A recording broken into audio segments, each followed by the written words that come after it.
Ito ang patunay kung bakit ko nasasabi na malala na ang sakit nito si Bongbong Marcos.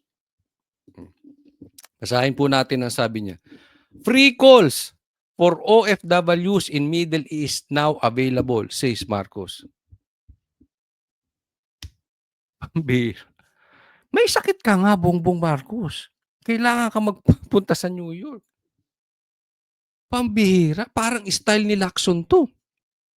2026 na, Bongbong Marcos, ano ka ba?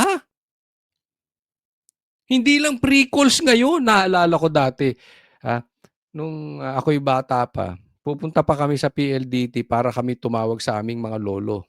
Kasi wala kaming telepono. Ganun nung ako'y bata eh. Aba, pambihira. Hindi na po tawag ngayon, video call na. Pambihira ka po. Tapos sasabihin mo libre. Ang laki ng problema ng mga OFW doon. Yung iba gusto nang umuwi, hindi makauwi, tapos sasabihin mo walang biyahe. Eh, ilang bansa na nagpunta sa Middle East para kuhanin yung kanilang mga citizens, yung kanilang kapwa ng ibang bansa. Tapos ikaw magpapalusot na hindi natin makuha yung dahil may gera. Tapos yan ang i-o-offer mo. Eh talagang sunog na ang utak mo. Yan ang i-o-offer mo na solusyon at tulong sa mga Pilipino. May free call sa OFW. Adik ang animal. Yung pag-iisip mong yan, isip ng adik talaga yan. Kayo naman mga nakapaligid sa kanya, ikaw Claire, sama mo na yung ombudsman, total lagi niyong pinagtatanggol yan. Kung sino-sino man dyan, NBI or ano, hindi ko na alam kung sino-sino pag nagtatanggol sa tao nito, yung mga sekretary mo. Hindi nyo man lang sinabihan na nagmukhang tanga dito si Bongbong Marcos. Wala man lang Oy, Bongbong, wag kang magsasalita. Wag mong sasabihin yan. Ano ba yan? Nakuha lang ni Bongbong Marcos. Walang nag-suggest sa kanya, ito maitulong natin. Meron tayong programa, libreng tawag. Hindi lang naman basta naisip ni Bongbong Marcos yan, may nag-suggest sa kanya. Ang katangahan lang niya, siguro dahil addict nga siya, sumang-ayon naman. 'Di ba? Wala nga isip eh, tanga nga eh. Pero yung nag-suggest sa kanya, yun na mas lalong tanga. Pambihira ka. Bakit naman yung programa? Sandro Marcos, tinatarantado yung tatay mo.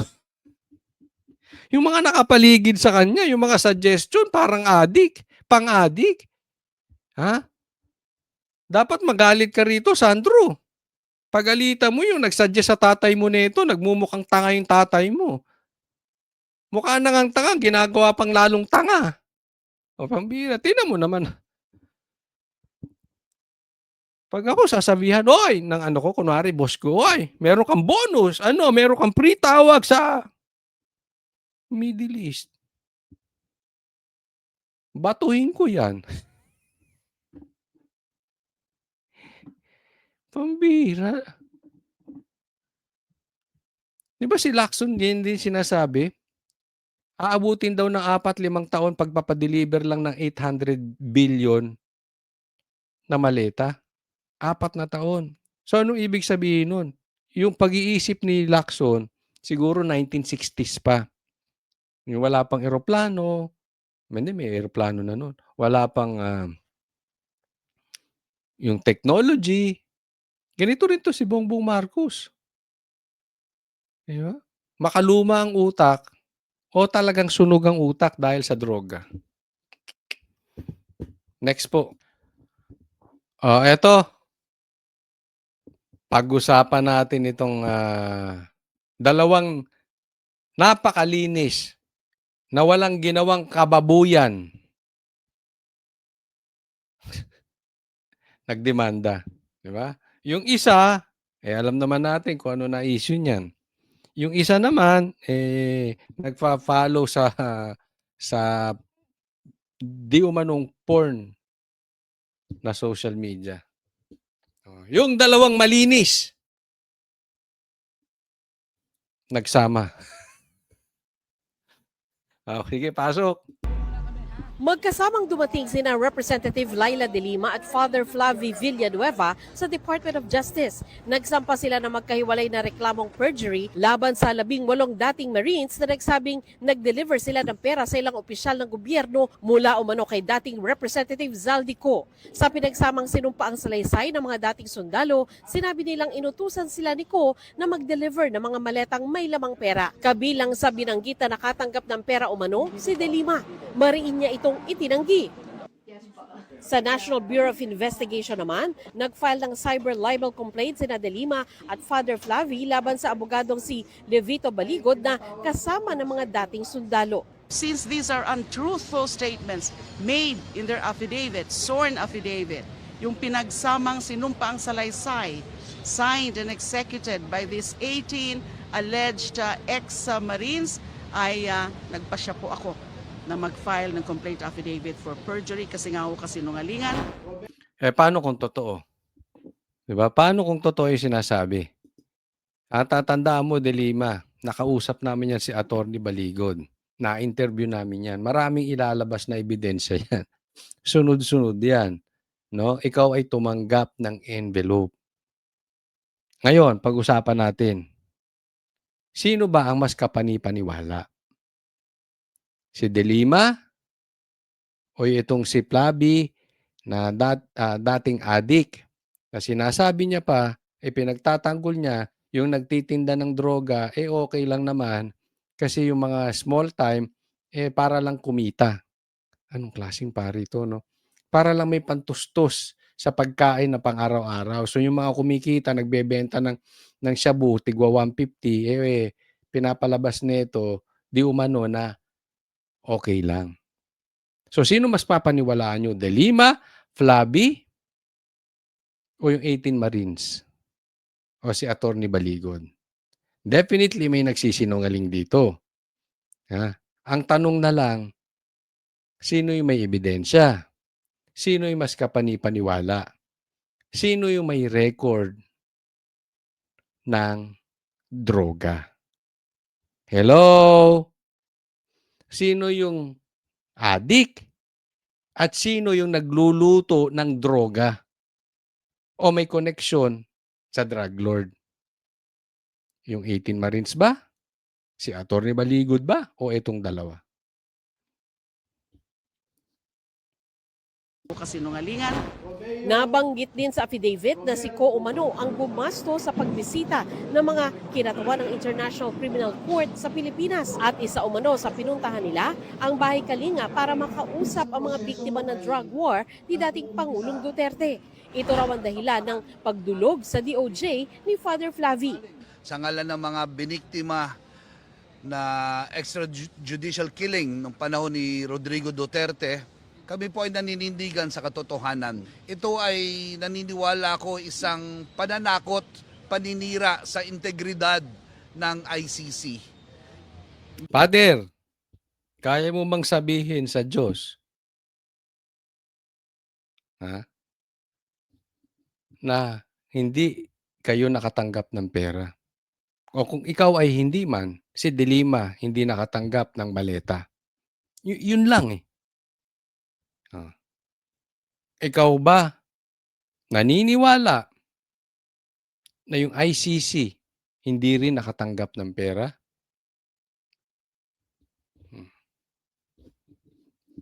Kasi kung ipinipikit mo mata mo dyan, Father, gaya ng pagpikit mo sa mata mo, kung ano mang pinapanood mong website, kung ano man ang tinitira mo dati, na ikaw ay nasa seminaryo na di umano, baka sabit ka ngayon, Father? Sinagawa nila to, itinaon nila to sa investigasyon. Pangalawa, dinawit nila at pilit dinadawit yung mga taong gustong ilantad yung katotohanan. Alam mo, dapat magsalita ang Catholic Church dito eh. No? Sa akin lang kung sa tingin nila tama itong ginagawa niya, sige, so be it. Manahimik kayong Katoliko. Pero kung tingin nyo mali na itong ginagawa nitong pari na ito, Even yung sinabi niya na siya'y patungkol sa dati siyang nagdodroga, may dapat ito pinapatahimik niyo. Ako'y nagtatanong lang, wala ba kayong, standard sa inyong mga pare? Ako'y nagtatanong lang. Hindi ko naman kayo pakikialam, kung wala, 'di okey lang. Grupo niyo 'yan, eh. Totohanan. Sa tanong kung sino ang nasa likod ng mga umunoy dating Marines, sabi ni De Lima, Could only be the handiwork of the Duterte camp. Tingnan niyo po naging timing kung saan nandyan yung impeachment proceedings against the Vice President, kung saan nandyan yung mga kaganapan sa ICC, katatapos lang ng confirmation of charges hearing, sa kanila linabas ito. Kita niyo, parehas sila ng direksyon ni Trillanes, 'di ba? Ang issue dito, sige sabihin natin timing nga. For discussion purposes kahit hindi, sige timing. Ibig ba sabihin kung naka-timing 'yon, hindi kayo tumanggap ng envelope? Hindi tumanggap si Trillanes ng $2,000,000? Yung mga sinasabi nilang tumanggap ng maleta, hindi ba totoo? Kung timing man? Yan ang sabihin ninyo. Yan ang anyway, nagdemanda ka, eh. Magkakalabasan sa korte yan. Ang problema lang nito baka kaya nagdemanda 'to, ang hahabulin nitong si De Lima ano, para hindi na puwedeng pag-usapan sa labas. Kasi nga magiging sub judice, 'di ba? Pagka nakasampa na yung kaso, hindi na puwedeng pag-usapan sa labas kasi makokompromiso yung ebidensya para maiwasan ang, trial by publicity. Posibleng ginawa ito ni De Lima para makaiwas siya. Dahil alam natin marami pang ilalabas na ebidensya itong 18 Marines laban sa kanya. So, para hindi siya masira sa publiko, so para yung tingin ng dilawan sa kanya malinis pa rin na hindi siya pumapatol sa driver, ay hindi siya pumapatol sa envelope, malinis pa rin ang tingin sa kanya ng pinklawan, 'di ba? Malinis pa rin siya sa publiko, habang yung pala, yung kaso niya nandoon, natatalo na siya sa korte. Hmm. To distract, napakaklaro po ng agenda na yan. To confuse, to create confusion. hiningan namin ng reaksyon si Vice President Sara Duterte. Pero nauna nang sinabi ng Vice President na hindi niya kilala ang mga dating sundalo. Sinabi rin niya na walang makapagsabi sa kanila na kinausap o nakipagkita siya sa mga ito. Alam mo ridiculous 'yan, eh, okey? Na kasi tatandaan po natin, tao ni Saldico 'tong mga 'to, gets niyo? Alam naman natin si Saldico galit sa Duterte. Alam natin lahat 'yan. Buong Pilipinas alam 'yan. Katanga mo na lang sa pulitika kung hindi mo alam 'yan. Alam lahat 'yan. So, kung ang boss niyo galit sa Duterte, chances are, okey, hindi ko sinasabing lahat sila o gano'n silang lahat or meron man sa kanilang galit sa Duterte. Pero siyempre ang loyalty niyan na kay Saldico, 'di ba? Ah, hindi ko sinasabi rin na isip nila tama si Saldico, pero siyempre boss mo 'yun, eh. So, paano magiging pro Duterte 'to? Dahil kung ikaw ay pro Duterte, hindi ka papayag in the first place maging tauhan ni Saldico. Doon pa lang, alam mong binabanata na si halimbawa ako 'to, binabanata na si Sara at alam kong tama si Sara, magre-resign na ako. Tama po ba? Okey? Hindi ko man nilalahat, 'no? Pero napaka nakakatawa na sabihin DDS 'tong mga 18 Marines. Ang labo nun, 'di ba? Ginagamit nga yung pera na 'yan, yung mga mali-maleta na 'yan para yung iba diyan para banatan si Sara. May mga trolls nga raw sila diyan, eh. Yung mga deliveries nila sa media pa nga, 'di ba? Alam naman natin kung saan kampi ang media. Yung ibang dinidelibera nila ng pera trolls para anuhin, atakihin ang mga Duterte. Hmm. Buwelta naman ng dating Chief Presidential Legal Counsel ni dating Pangulong Duterte, wala umano ni katiting na kredibilidad ang sinabi ni na De Lima at Father Flavi. Hindi raw ito nararapat pang sagutin.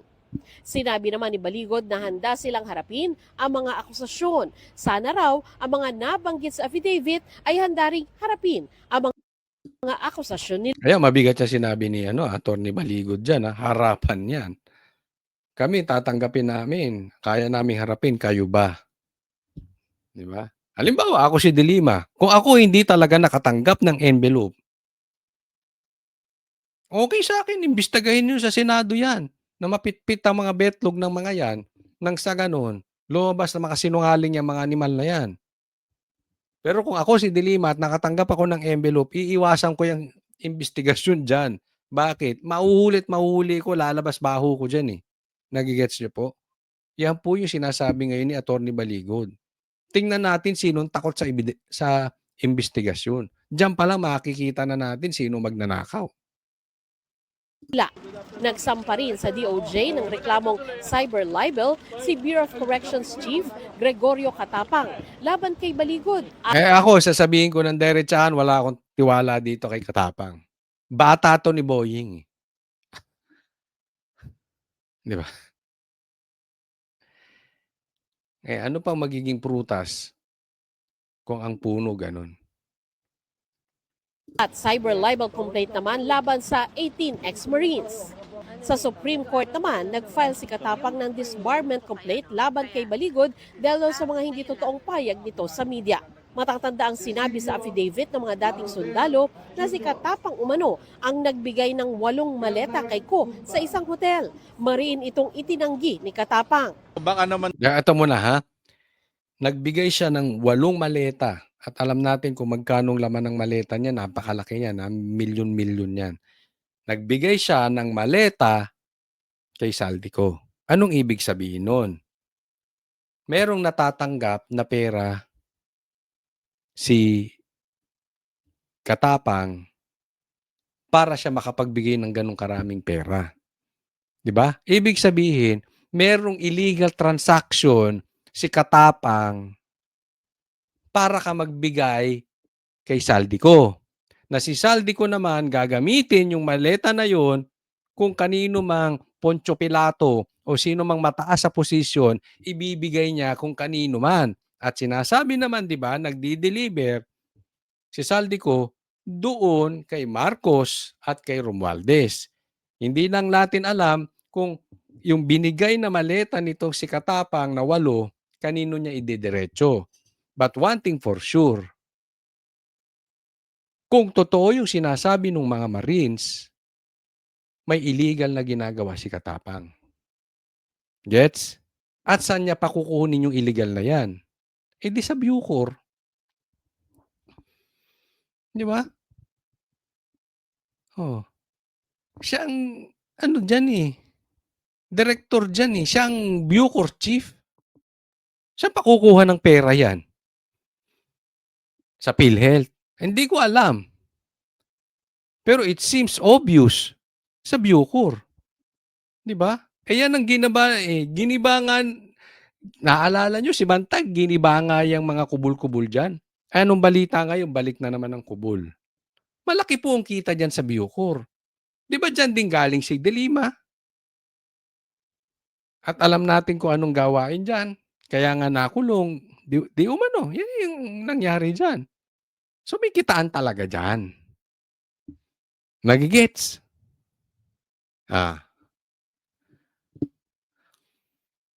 Ngayon, ang tanong na lang, sinong nagsasabi ng totoo? Si Katapang o yung 18 Marines? Na-waylaid lang sila ng mga nag-uudyok sa kanila na mag-testify against me. Willing naman ako kung basta i-withdraw nila yung statement nila na nag-deliver ako ng 8 maleta. Hindi na rin siguro, hindi ganyan ang mga Marines, laban bawi, hindi ganoon. Hindi ganyan ang mga laban. Sabi nga nila, handa na silang mamatay dyan eh. No? Pero sige, kayo tanungin ko, kayo mga manonood. Diba? Anong sa tingin ninyo? Wala tong kinikita sa Bucor? Sa tingin nyo ba, wala ng droga sa Bucor? Sa tingin nyo ba, wala ng kubur sa Bucor? Sa tingin nyo ba, walang tilapia sa Bucor? Ako'y haka-haka lang naman eh, di ba? Oh. Simple lang eh.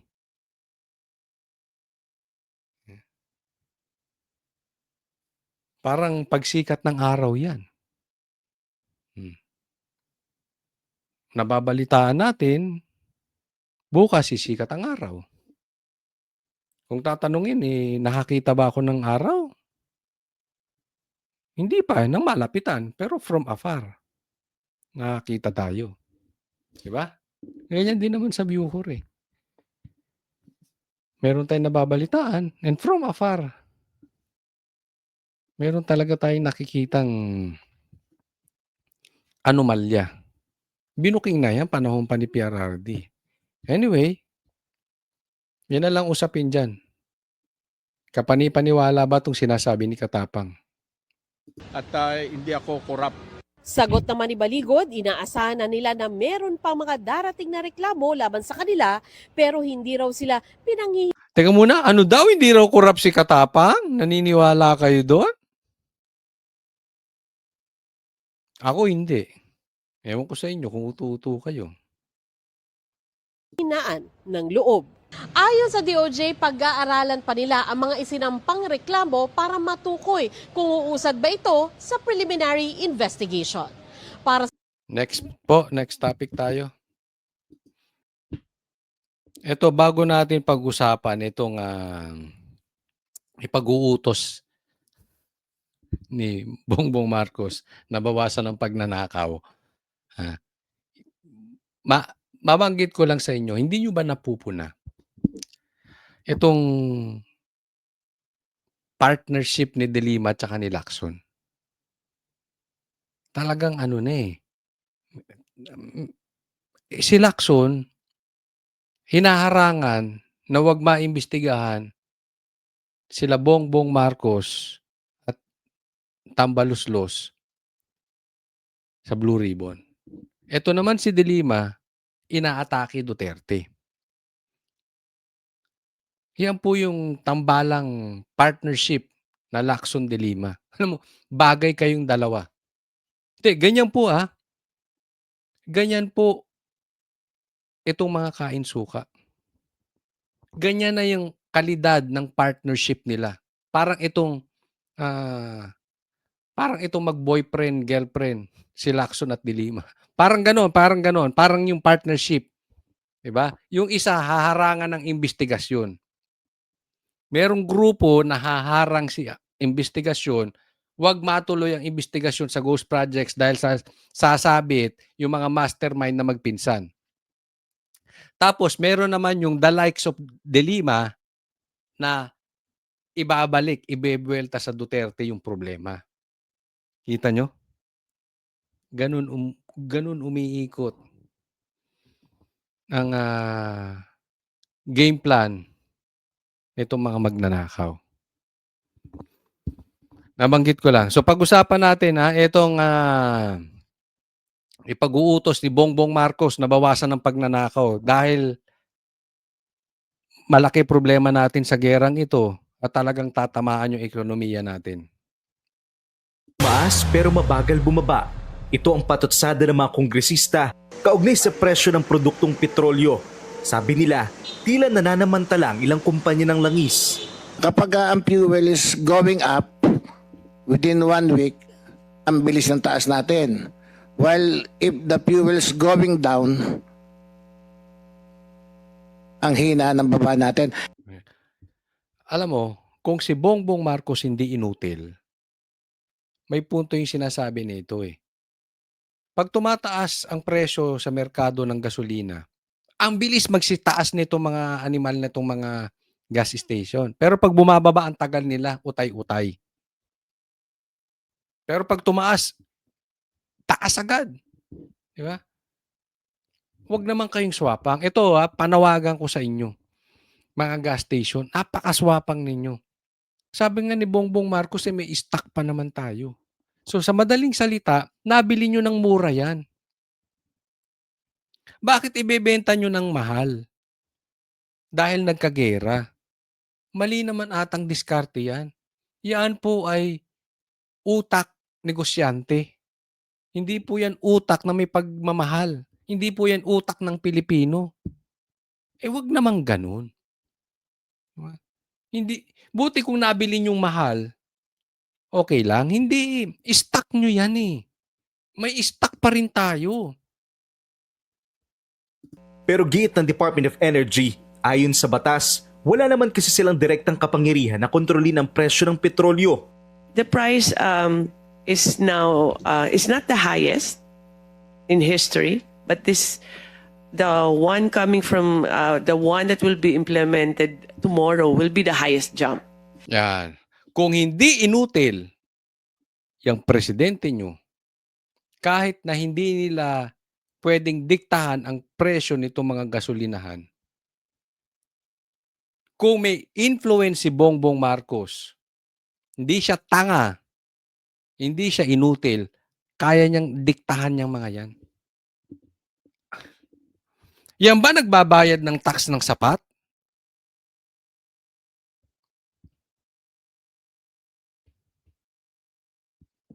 Alam mo, kung gusto, may paraan. Kung ayaw, maraming dahilan. Baka lang din, inutil nga eh. Itong presidente natin. Hindi po pwede. Wala kang magagawa. Anong klase kang presidente? Nailagay nga niya, alam niya nang magnanakaw yung pinsan niya. Nailagay niya pang speaker. Hello? Sinabi ni Tiangco, pinapagalitan niya nga si Tambaluslos. Ilang bang kotse gusto mo? Ilang bang jet ang gusto nyo? Ilang bahay sa force ba gusto nyo? It means alam niya magnanakaw yung pinsan niya. And yet nailagay niyang speaker. Tapos dito wala siyang magawa. Huwag nga kami. We're estimating it's an deregulated industry, so we do not have the powers to regulate the price. We monitor, they report, they justify. What's positive about the news today is that they have agreed to stagger it. Stagger in the sense that in the whole week, hindi isang bagsakan na 20 pesos kaagad tomorrow. Kaya kita sabi niya, ang tataas kasi, kunwari 20 pesos, ang good news doon, uutay-utayin nila. Yung pala, yung utay-utay, kada araw magtataas. Hindi ganun dapat. Ang utay-utay niyan dapat kada linggo. Magtaas kayo ngayon kasi every Tuesday nagtataas eh. Magtaas kayo. Tapos susunod na taas next Tuesday ulit. Hindi yung araw-araw. Stock nyo lang yan eh. Napakagahaman nyo naman. Nagpapatuloy ang diskusyon sa Kamara kaugnay sa hirit ng Malacanang na bigyan ng kapangyarihan ng Pangulo na suspindihin ang excise tax. Inutil talaga to. Ba't sabihan mo pa yan? That automatic na yan. I-announce mo pa sa media. Huwag nga tayo maglokohan. Kung yung presidente hindi inutil, alam naman niyang may hawak ni Tambaluslos yung karamihan dyan sa Kamara. Sabihan niya lang, oy, bigyan niyo na ako ng emergency power. Alisin ko yung excise tax. Huwag niyo nga kami niloloko. Ayaw mo lang, Bongbong Marcos. Pinaiikot-ikot mo kami. Hihingin mo pa, i-announce mo pa sa media. Isang tawag lang yan eh. Ano ka naging presidente ka pa, inutil ka? Ano naging presidente ka, wala kang influence? Hindi ko sinasabing baliin mo ang batas. Pero dapat may influence ka. Pagdinig kanina, ipinakita ng Department of Finance na milyong halaga ng pondo ang mawawala sa kita ng gobyerno sakaling mabura ang excise tax. Ayon sa kagawaran, aabot sa halos 136 billion pesos ang revenue loss sakaling ma-abolish ang excise tax simula Mayo hanggang Disyembre ngayong taon. Okay, teka muna. Okay, magkano raw mawawala? Mga 136 billion kung aalisin natin ang excise tax. Ngayon, hanggang sa December 2026. Magkano lang yan? 136 billion lang. Eh, magkano yung pinapadalang maleta? Nasa 800 billion. Bongbong Marcos, ipatawag mo. Bawasan ng nakaw. Magsusurvive tayo. Pwede ba? Ngayong taon, yung kamanyakan nyo sa pera, bawasan nyo. Yung kagahaman nyo sa pera, bawasan nyo. Yan, isa sa legacy yan, oh. Isipin mo. Buong mundo nagtaas ng gasolina. Pilipinas, hindi. Bakit? Inalis yung excise tax. Di ang galing mo nun, Bongbong Marcos. Kung hindi kayo swapang, di ba? I mean, napakaliit ng 136 billion compared sa mga pinamimigay sa inyo na 800 billion. Hindi naman siguro magugutom up to the 10th generation kung mabawasan ka 136 billion. Kung tumatanggap ka naman ng 800 billion, pambihira naman. Naman. Bawasan lang. Ipag-utos mo lang. Pwede ba, honey? Bawasan natin ang nakaw natin para sa mga Pilipino. Explain mo lang sa mga congressman, sa mga kamag-anak. Bawasan natin ang nakaw. Anak, bawas tayo ng nakaw ha. Ano lang. Sweetheart, bawasan mo ang coke, babawas tayo ng nakaw para makapaggasolina yung mga kapwa nating Pilipino. Ngayon lang naman. Noong nakaraang taon, nakakuha ng pinakamalaking kita sa excise tax ang pamahalaan mula sa gasolina na may halos 48%. Nasundan naman ang diesel na may halos 41%. Kerosene ang may pinakamataas na halaga ng excise tax na may 10 pesos kada litro. 6 pesos naman kada litro sa diesel at 3 pesos sa LPG. Sa kabila nito, pagbibigyan ng Ways and Means Committee ng Kamara ang hirit ni Pangulong Marcos na magkaroon ng kapangyarihan para suspindihin ang excise tax.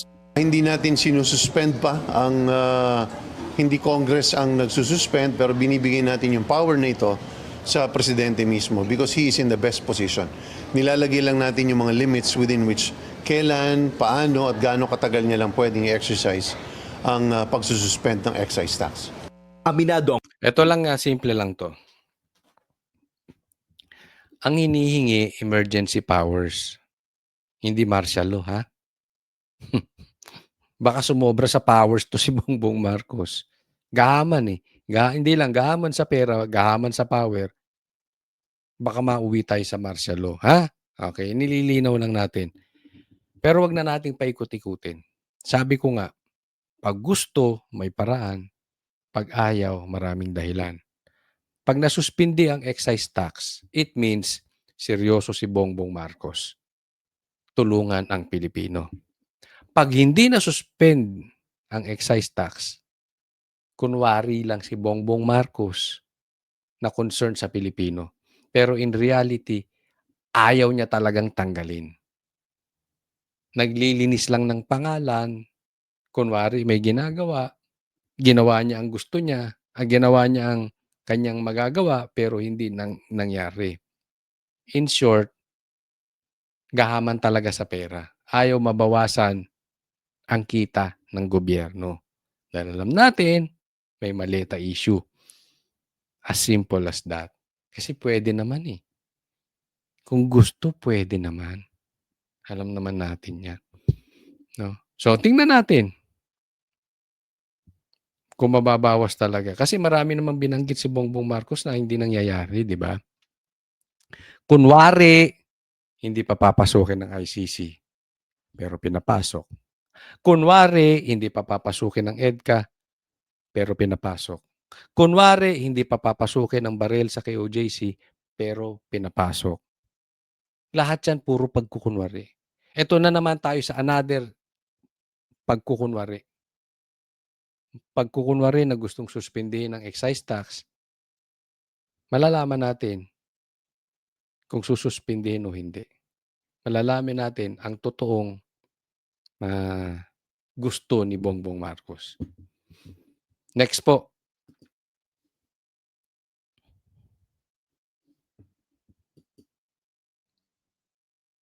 Ito, pag-usapan natin, kayo ba naniniwala na mayroong mga Pilipino na naging espiya ng China? Dahil ito ang pinag-uusapan ngayon eh. Ito nga isang diagram ipinakita ni AFP spokesperson for the West Philippine Sea, Rear Admiral Roy Vincent Trinidad, kung paano raw na-recruit ng mga dayuhan ang tatlo sa ating mga kababayan. Ang tatlong na-recruit umano ay itong sina alias Lawrence, na dating empleyado ng Department of National Defense bago lumipat. Ito lang tingin ko dito sa patungkol dito sa espiya ng mga Pilipinong espiya ng China. Nakakatawa to. Dahil una, sa laki ng gera sa mundo, we are the least concerned ng China. Ang dami nilang dapat atupagin. 'Di ba? Alam naman natin na ito ay kalaban ng Amerika. So, meron silang sarili nilang gera. Bakit tayo? Wala nga tayong rocket. Hindi nga tayo makalaban sa tubig. Hindi tayo pag-aaksayahan ng panahon ng China ngayong panahon na ito. Alam nyo kung bakit? Ginagamit lang ito ulit nitong kampo ni Bongbong Marcos. 'Di ba? Alam naman natin wala tayong problema sa China eh. Ang problema natin, Amerika. Yan ang sumasakop sa atin. Hindi po kami pro-China, hindi po. Kasi wala naman tayong gerang dapat samahan.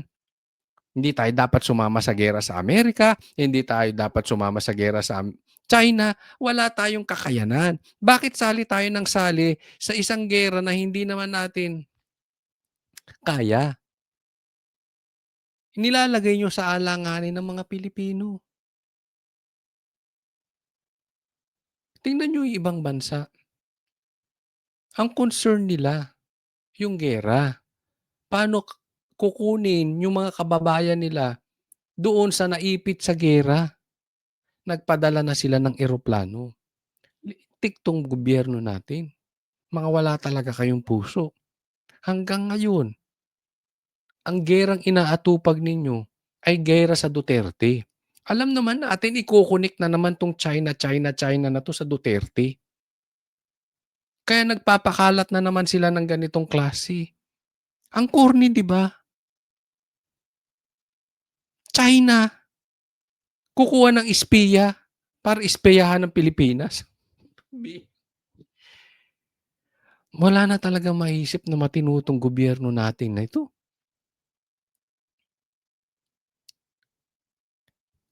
Ginagawang panikip-butas doon sa pagnanakaw sa ghost projects. Ginagawang panakip-butas para banatan ang mga Duterte. Panakip-butas dahil wala silang magawa dyan sa gera, ni hindi man lang nila makuha yung mga kababayan nating nasa gitna ng krisis, nasa gitna ng danger dyan sa ibang bansa. Dito sila pro-China. Pambihira. Ewan ko, ayoko nang i-ano tong mga ito, mga wala talagang kwenta tong mga sinasalihan nitong gobyerno natin. Taas ang kamay ng nakapanood na ng video ni De Lima. Hindi, taas ang kamay. Napanood nyo na yung video ni De Lima? Doon sa mga hindi pa, ito papalabas natin ha. Palabas natin tong video ni De Lima. Dito muna, pasasayahin ko muna kayo, okay? Sige, pasok. Ang hindi natin gets ay kung bakit si VP Sara ay naaatim na manahimik kahit inaalipusta na ang mga babaeng gaya niya. Ayos. May pagkababae. Nasasamid ako sa iyo, De Lima. Pambira. Oo, para siya makababae. Ikaw ba? Ako'y nagtatanong lang. Ha? Ikaw ba, De Lima? Wala ka bang ginawa na even yung sarili mong aksyon, parang nababoy ang kababaihan? Ako yung nagtatanong lang, ha? Wala naman tayong ibinibintang kasi dito parang concerned ka sa pagkababae mo, eh. Or hindi lang sa pagkababae mo, yung pagkababae in a whole, ha? Baka naman sabi ko nga baka may sa sarili mong aksyon meron kang ginawa na nababoy ang babae. Oo, ang pagkababae ng, buong mundo baka meron ka nagawa, 'wag naman tayo maging santo-santita rito. Baka lang naman. Kayo ano sa tingin ninyo? Kasi ito si Delima parang may "Di ko gets, di ko gets." Ay naku para kang nagmumurang kamatis, ang pangit. Oo, itsura mo lola na. Hindi ko po iniinsulto yung matatanda kasi ako rin naman, itsurang lolo na pero 'wag ka namang gumaganyan ang ano, sa totoo lang, 'di ba? Ang sagwa. Dahil ba sa kakampi niya ang nagsalita? Dahil ba ang mga sinabi ay sa konteksto ng pagtatanggol sa kanya? Teka muna, okay. Ito, sasaglitan lang natin, napakaimportante nito. Ito yung binanggit ni Suntay tungkol dito sa isang artista na tungkol sa pagnanasa, 'di ba? So, hindi natin tinatapik ito kasi alam naman natin yung konteksto nito. Tatandaan po natin, kitang-kita naman na pinapalaki nila itong issue na 'to. Bakit? Una, pantakip doon sa 18 ex-Marines, 'di ba? Kailangan lagyan nila 'to ng, kulay. Kasi masyadong malakas yung balita ng 18 ex-Marines. So binanatan dito si Suntay. At alam naman natin yung konteksto ni Suntay dito. Hindi ang ibig lang sabihin ni Suntay, hindi mo pwedeng idemanda ang isang tao dahil sa kanyang pagnanasa. Hindi naman niya ginawa. Yun po ang konteksto ni Suntay. Okay, hindi ko po sinasabing tama na ikaw ay magnasa sa isang babae. 'Di ba? Na hindi mo naman kaano-ano, hindi mo naman asawa, ni hindi mo nga girlfriend, ni hindi mo nga ata kakilala.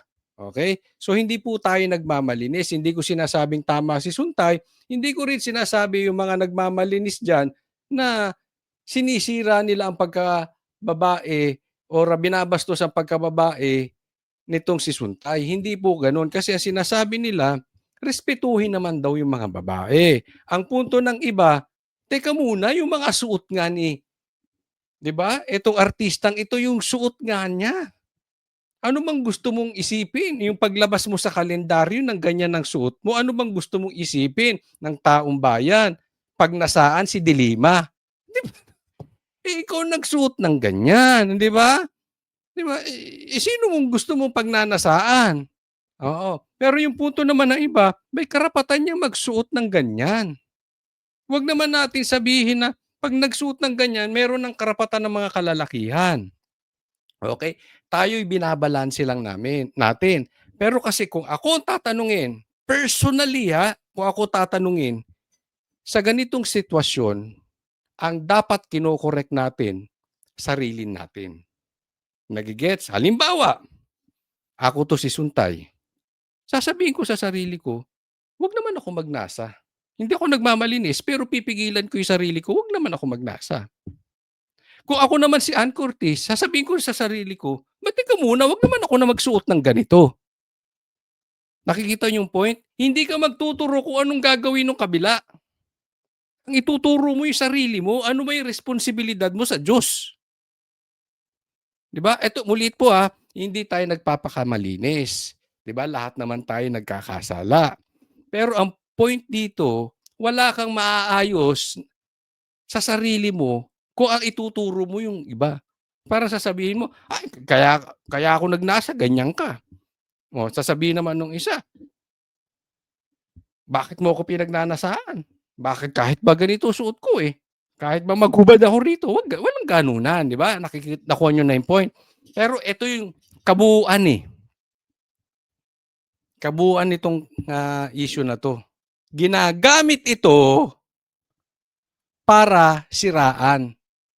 Yung 18 Marines hindi pag-usapan, tapos para siraan si Sara. Pansinin nyo, puro yung mga santo-santita, kala mo kalilinis, na yung iba naman nakikipagtalik sa hindi nilang asawang driver, kumakasita. Wala po tayong pinagsasabihan kung sino, ha? Di ba? Eh kung may frailties of a woman, meron din frailties of a man. Pero sinisilip nyo yung iba, nagpapakalinis kayo, akala nyo santo-santita kayo. Yun eh. Para ano? Tamaan ang Duterte. Exactly yan yung ginagawa ni De Lima. Nagigets? Tuloy natin kay De Lima. Isn't the dignity of women far more important to her than personal or partisan interests? Isn't decency in public discourse weightier than political theatrics in pursuit of presidential ambition? Yan. So sinisilip niya si Sara, bakit tahimik ka? Di ba? Ano bang importante sa'yo? Yung sarili mo? O yung dignidad ng kababaihan? Pati ka muna, tingnan mo yung sarili mo, De Lima. Bakit tahimik ka dito sa 18 Marines?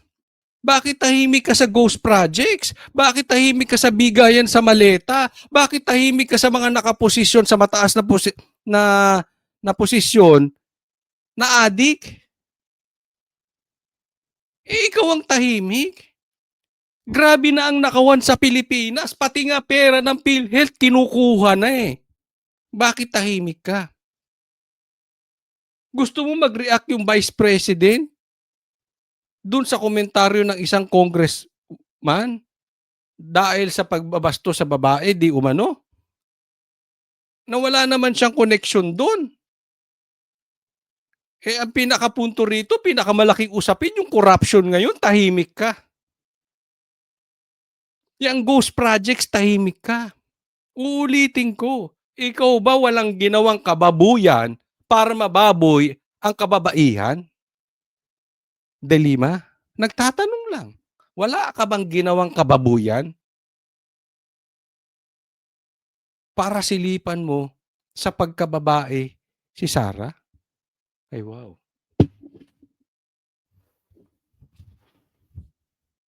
I raise my case.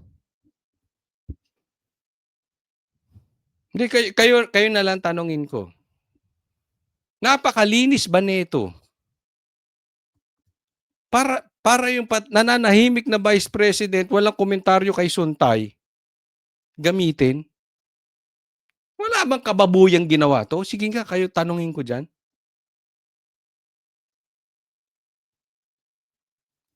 Lahat naman tayo may pagkakamali. Hindi tayo nagmamalinis. Pero maninilip ka ng kapwa mo babae dahil gagamitin nyo sa political harassment ninyo. Hindi maganda yan.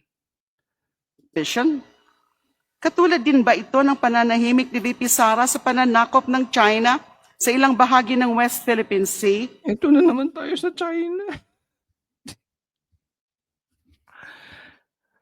Ang corny nito si De Lima, no? Hindi, ako ewan ko sa inyo mga pink dilawan kayong pinklawan na hindi nyo maintindihan yung kulay ninyo. Hindi pa kayo nakukornihan dito kay De Lima?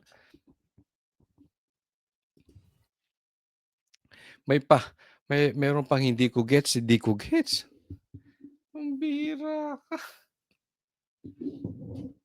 Feel na feel mo pagkadalaga. Ay, nako, next po. Nako, eto. Matindi itong banat ni Marcoleta. Nadinig nyo na po ito. Ito ay malaman ito. Ito, dapat umaksyon na dito ang Senado. Ito, deratsahan na kasi ito eh. Sila po ay nagpahayag ng kanilang mga nalalaman tungkol dito sa malupit na pandarambong sa Kaban ng Bayan. Nabanggit nilang muli ang 30 Tamarin Street sa South Forbes Park, gayon din ang 14 at 41 Nara Street. Nabanggit din ang opisina ni Saldico sa House of Representatives at bahay daw sa Aguado sa harap ng Malacanang. Kinumpirma rin nila na totoo ang mga inihayag ni Orly Gutesa sa nakalipas na pagdinig ng komite. Bukod pa rito, isa sa mga nagsalitang ex-Marines ay tumestigong isinama siya ni Saldico nang magatid daw ng 5 malalaking maleta sa bahay ng Pangulo sa Ilocos Norte. Ayon sa kanyang pahayag, si Congressman Sandro Marcos pa umano ang tumanggap ng pera at ilang oras lamang ang lumipas ay dumating rin daw ang Pangulo at ang unang ginang. Ito matindi. Ayan, ha? Oh. Si Sandro Marcos mismo ang tumanggap ng pera. Wala na kayong lusot dito. Uulitin ko. Yung anak niya mismo na isa pang linisan, tinanggap yung diniliber na maleta nitong 18 Marines. Tapos dumating din si Bongbong Marcos. So dito, pwede pa nilang itanggi na, diniliber, hindi naman ako nagpa-deliver noon, malay ko ba diyan ganyan. Dito, wala na silang lusot. Huwag mong sabihin, hindi mo alam yung diniliber sa'yo kasi anak mo mismo tumanggap at dumating ka rin doon. Pero ano po ang ginawa ng chairman ng BRC? Sa halip na iharap sa taong bayan at diretsahang tanungin sa kanilang mga pahayag, kahagad na pinag-alinlanganan ang kanilang kredibilidad. Bago pa man masuri ang kanilang salaysay sa harap ng Senado. Ayan, ito. Yan yung problema natin dito kay Lacson. Imbis na sa laki nung ebidensyang hawak, sa laki nung itinuturong tao na talaga may direktang epekto sa bawat hapagkainan ng bawat Pilipino.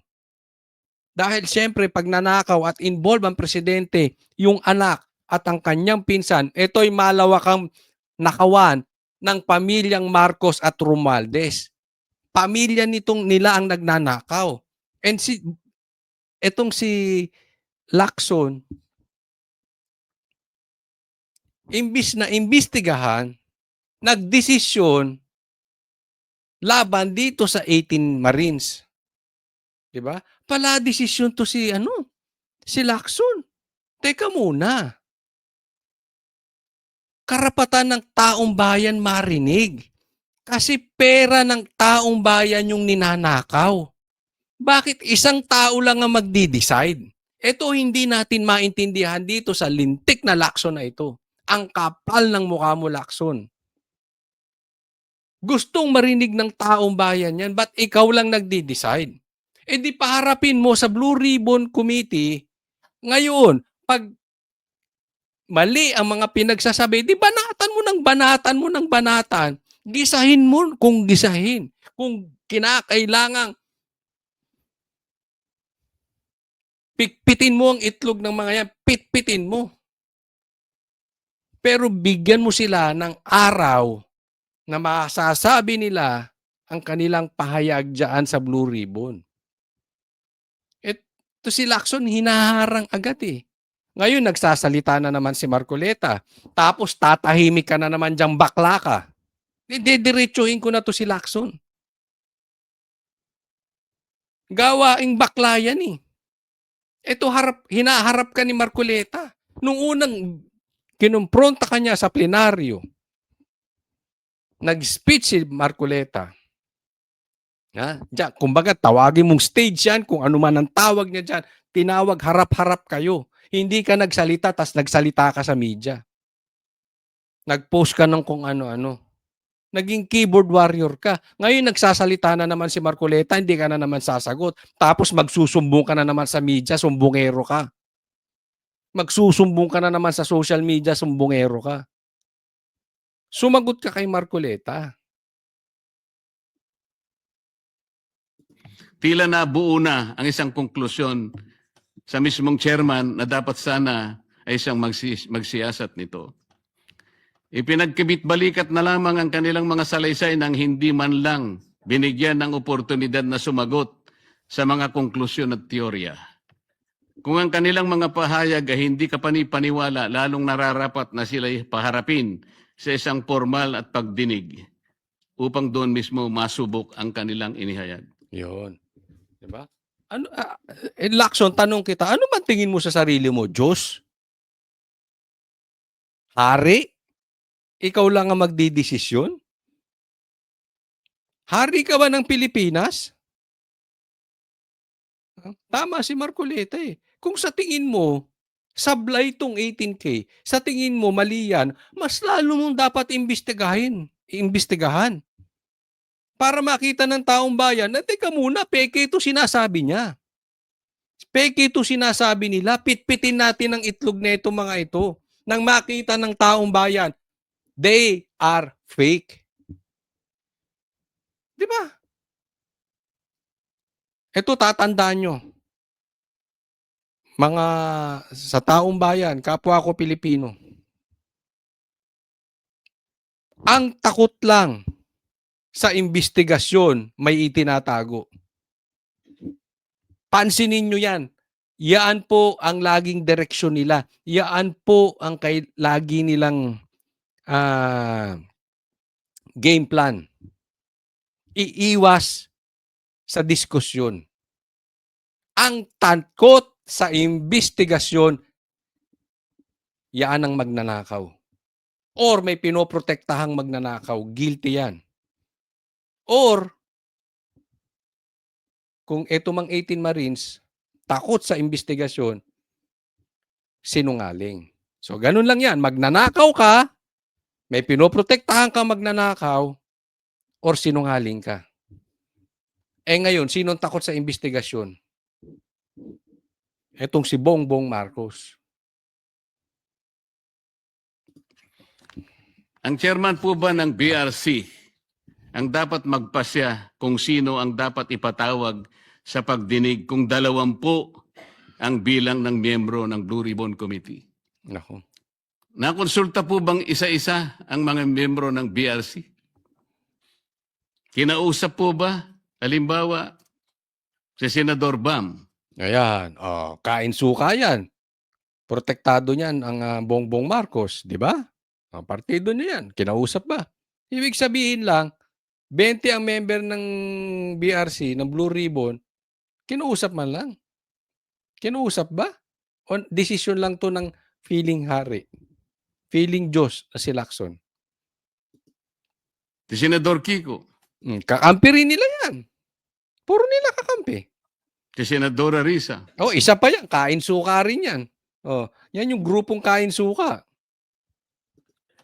Senador Gatchalian? Nagkaroon po ba ng caucus? Nagkaroon po ba ng hearing man lang? Para pagpasyan po ang napakalaking bagay nito, Mr. President. Mr. President, sila ay matapang na nagsalita at handang tumestigo ayon sa kanilang nakita. Saksi sila sa kung saan at kanino dinala ang limpak-limpak na perang nakapaloob sa mga maleta, mga kahon at iba pang mga sisidlan na kanilang ginamit.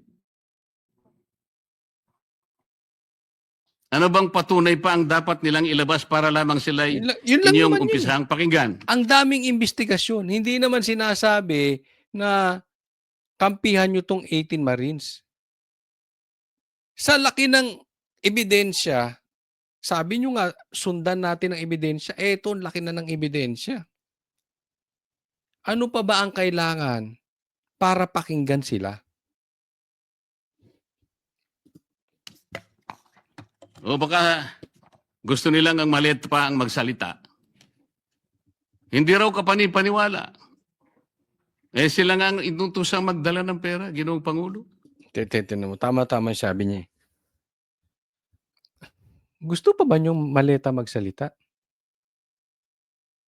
Ako talaga, kung ako tatanungin nyo ito yung opinion ko lang. Malaki na tanggap niyan si Tito Sotong Maleta at si Ping Lacson. Malaki po yan. Nakinabang din yan. Yung ganyang paghaharang. Kasi baka mamaya, mapunta sa kanila eh. Ako, duda ko lang to Kasi si Tito, di ba, dinilibiran daw. Sino ba boyfriend niya dyan sa Senado? Di si Ping Lacson. Posibleng hindi lang nilabas nitong mga Marines na dinilibiran din ng maleta itong si Lacson para masimulan sa Blue Ribbon Committee yung investigasyon. Tapos, pag nasimulan na, doon nila isisiwalat. Na posibleng alam ni Lacson, nakatanggap din siya ng maleta. Kaya, ayaw niyang payagan. Nagigets niyo po? Bakit? Alam niya, mabaho rin siya. Sisingaw ang baho niya pag nakatungtong sa Senado itong 18 Marines. Kaya ako, ang opinion ko talaga dito, tumanggap din ng maleta yan si Lacson. Kaya takot eh. Wala ka namang gaya ng lagi kong sinasabi sa inyo. Halimbawa ako'y hamunin nyo ng drug test. Lalabanan kita araw-araw. Gusto mo magpa-drug test tayo araw-araw basta sagot mo. Bakit? Wala akong kinakatakutan. Matatakot ka lang naman sa drug test pag addict ka eh. Tama o tama-tama? O, ganun din doon. Yung grabe kaiwas ni Lacson na super obvious na to the point na nakakahiya na. I mean, kung ako anak niyan, kahihiya ko yan, loko-loko na yan. Obvious eh. Kung kamag-anak ko yan, kahihiya ko yan. Halatang halata. Kaya, palagay ko, may tinatago din yung Marines na ebidensya labang kay Lacson. Kaya ang tanong, ano bang kinakatakutan ng chairman? Ayo. In-explain ko na.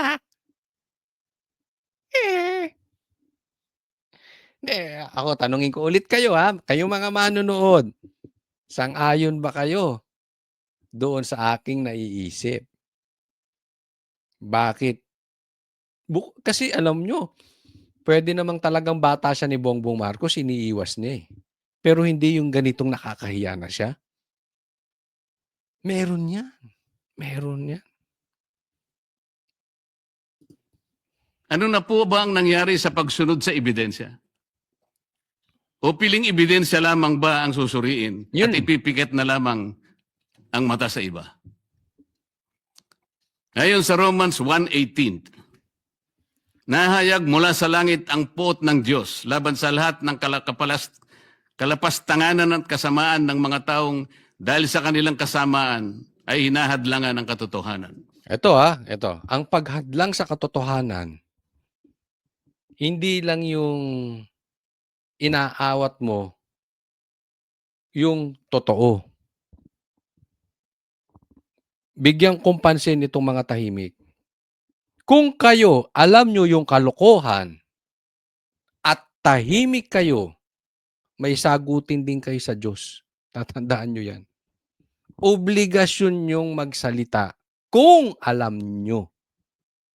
Pero kung pinili mong manahimik kahit alam mo yung nakawan, duwag ka. At ayaw ng Diyos ang duwag. Nagigets nyo? Hindi lang yung the likes of Lacson na hinaharangan yung katotohanan. Pati yung tahimik sa katotohanan, kasalanan. Kung alam mo. Hanggang kailan po itong tahasang pagharang sa katotohanan, Ginoong Pangulo? Ano na po ba ang nangyari sa makulay na kasaysayan ng Blue Ribbon Committee na sa mahabang panahon ay tiningala at nagsilbing isang bantayog sa pagtukoy at pagtutok sa mga katiwalian at pagdarambong na nagaganap sa ating burokrasya? Ito ay talagang sisirain ni Lacson itong Blue Ribbon. Ito po, next thing na natin. Ito may post si Doc Lorraine ha. Naku, matindi itong post ni Doc Lorraine. Okay? So, basahin natin. Dumating si Pangulong Marcos nyo sa New York City bandang 2:45 PM noong March 8. Yan, kasama ang mga miyembro ng delegasyon ng Pilipinas para sa isang working visit. Ayon kay Palace Press Officer Claire Castro, nakatakdang magbigay ng mensahe ang Pangulo. Yan. Sa Commission on the Status of Women sa United Nations. Magkakaroon din siya ng bilateral meeting kasama ang Secretary ng General ng UN. Yan. Pero ito yung post. Mahaba yan. Basahin nyo na lang. Pero ito yung post ni Doc Lorraine. I'd like to inform BBM that my brother and my tita are doctors at the Johns Hopkins. Wala lang. FYI lang. Ang tanong, ano kaya ang ibig sabihin ni Doc Lorraine dyan? Ha? Kasi maraming ugong-ugong na ito, si Bongbong Marcos, ay wala namang planong pumunta dyan. Biglaan na naman, di umano yung punta niya dyan. Tapos, sa kasagsagan ng problema natin na pinatitipid ninyo ang mga Pilipino sa pagbiyahe-biyahe at party-party, ikaw pupunta ka ng Amerika. Wala ka namang boses. Wala kang maitutulong, kakausapin daw yung para maayos ang sigalot dyan sa... Anong boses mo? Ni hindi mo nga kaya yung asawa mo eh. Ni hindi mo nga mahinto ang Ghost Project sa Pilipinas. Pupunta ka pa dyan. So marami talagang duda na pansinin nyo. Hindi lang ito una. Meron pang isang pagkakataon na bigla-biglaan na naman siyang umalis ng bansa. Usually kasi yan, naka-announce na yan. Nakaplano na yan. Alam yan. Pero ito biglaan na naman. At yung sinasabing ang sakit niya, meron daw colon cancer. Hindi ko alam, maraming sinasabi. Hindi ko sinasabi yun for a fact na I know that. Pero yan po ang usap-usapin. At balik-balik na daw sa ospital. So, posibleng nagpapagamot ito. Kaya nga nabanggit ito ni Doc Lorraine na yung kanyang kapatid at yung kanyang tita ay doktor. So, Bongbong Marcos, ikaw ba ay nagpapagamot diyan sa New York? Kasi siyempre, pag pumunta ka diyan, gastos yan sa gasolina.